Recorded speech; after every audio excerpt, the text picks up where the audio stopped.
Got my anti-McDonald's t-shirt on. Gotta fight the system as much as we can, man. We're at war with an enemy who will never relent. So I made some enchiladas today. They came out pretty awesome, but I didn't get to enjoy them because, as I found out halfway through making them, what should have been corn tortillas were about 50% wheat flour.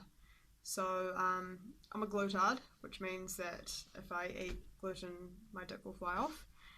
So unfortunately, I missed out on the enchiladas. Flatmates, highly recommend. Said it was fucking awesome. I had to go making aioli with is it aquafaba? I'm not sure how to say it.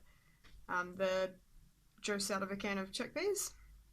So I had to go out making aioli with that, and it came out awesome. Super happy with that, how that came out.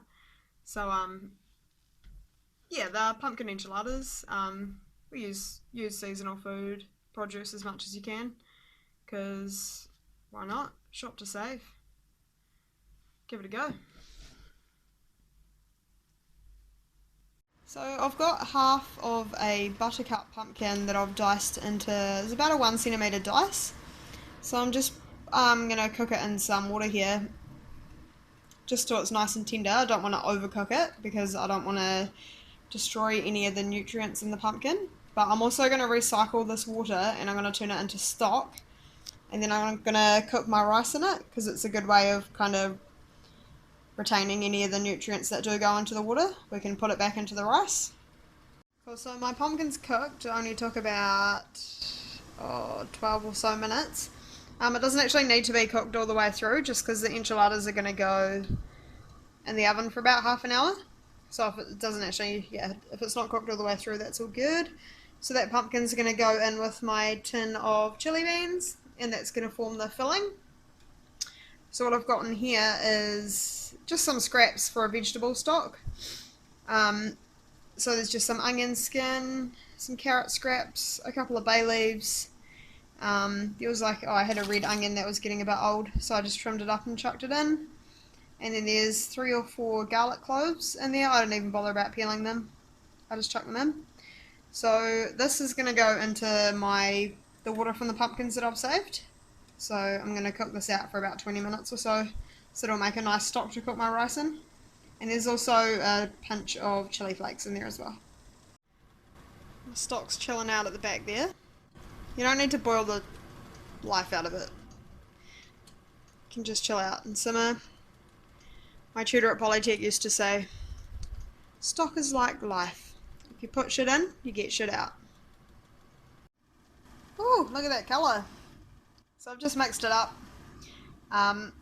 So the filling's pretty simple because a lot of the flavour is going to be in the sauce, but that tastes pretty good already. Cool, so my stock had about 25 minutes. So I've just passed it through a sieve and I'm going to chuck it back into a pot and cook my rice in it. Okay, so I'm going to start making my sauce. So I've got 4 cloves of garlic that I've passed through the microplane, 1 onion that's kind of medium diced.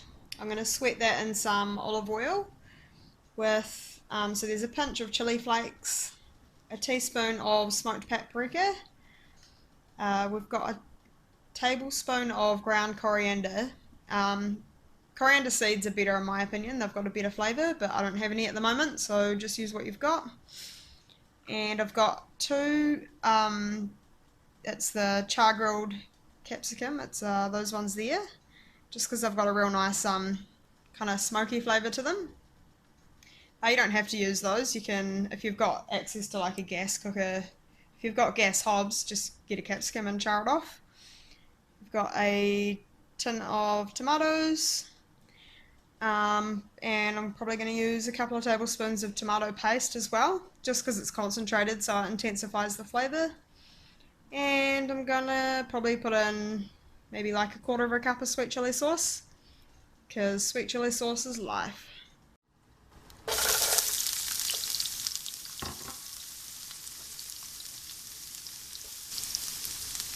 So you should pretty much always start with your onion and your garlic. Get a nice bit of colour on there. Colour equals flavour, y'all. So we got a bit of colour.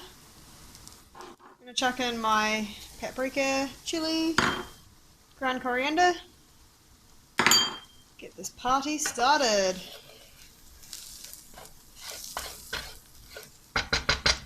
So I just had a really depressing moment. Just realised that these have wheat in them. I don't know why. Traditionally they shouldn't have wheat in them. Wheat flour, what the fuck is that shit about? It should be made out of corn. Also, I don't know what that picture's about, but that is not how you cook enchiladas. If you cook them like that, they're going to be all dry and fucking horrible. They should be covered in sauce. Like a good cannellini. Cannelloni. It's just like, why do you have to put animal products in fucking everything? Capsicums are in. Fry it off. Sucks to be my flatmates. They're going to be forced to have to eat enchiladas now. Fuck my life. Okay, my sauce is done. I just cooked it out for about 5 minutes or so.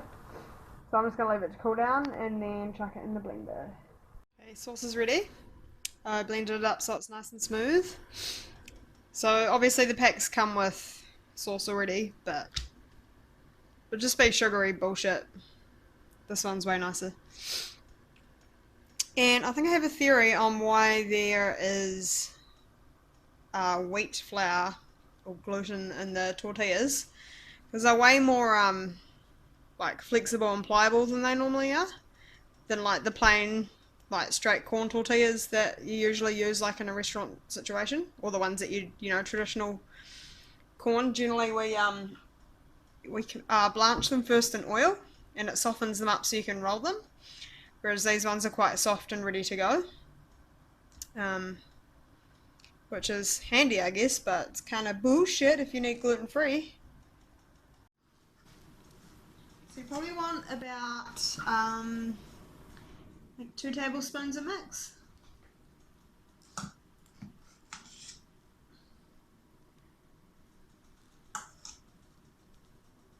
Make sure it's nice and even. That way they cook nice and evenly. And then just roll it up like you would a wrap or a doobie. So I got my tray ready. Don't forget your old mate baking paper. Got so all rolled up and packed in. That worked out to be the perfect amount of mix to do 8 enchiladas. So I'm going to pour my sauce over. Yeah.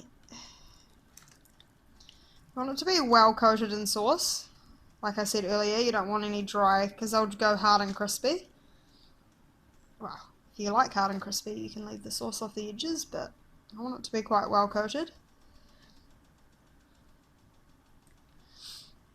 So my oven's preheated to 200 degrees. Nice. So my rice is ready. It's a really nice way of cooking it in the veggie stock, just because it adds, gives it a lot more flavour. It's nicer than just having plain boring rice all the time. So we've got the juice of 1 can of chickpeas, 1 tablespoon of mustard, 1 tablespoon of apple cider vinegar, the zest of 1 lime, the juice of 2 limes, some salt, some freshly cracked black pepper, and we've got a small handful of basil and a small handful of mint that I have sliced up already. So I've just blitzed that on high for about 30 seconds just to get it nice and mixed up and get the herbs a bit finer. So I'm going to chuck it on blend again and just slowly pour in my oil.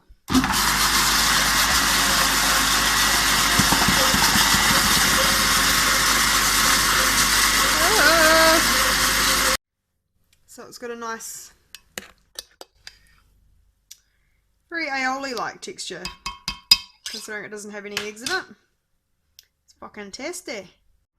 Cool, so it's been half an hour in the 200-degree oven. So this is kind of what you're looking for when you're taking them out. You can see any part that is exposed is nice and brown. So they should be well cooked. So here it is, bromosexuals, the fruit of my labour. So I just press the rice into a bowl for the little mound effect there, just because enchiladas aren't overly attractive by themselves. So I had some, so if you follow the recipe you'll have some leftover sauce. So you just want to leave some aside, so when they come out of the oven and you plate them up, you can just put a little extra sauce on the top. And then I dressed it with the lime, mint and basil dressing as well. Got some cos lettuce from the garden, some pumpkin seeds. Looks amazing.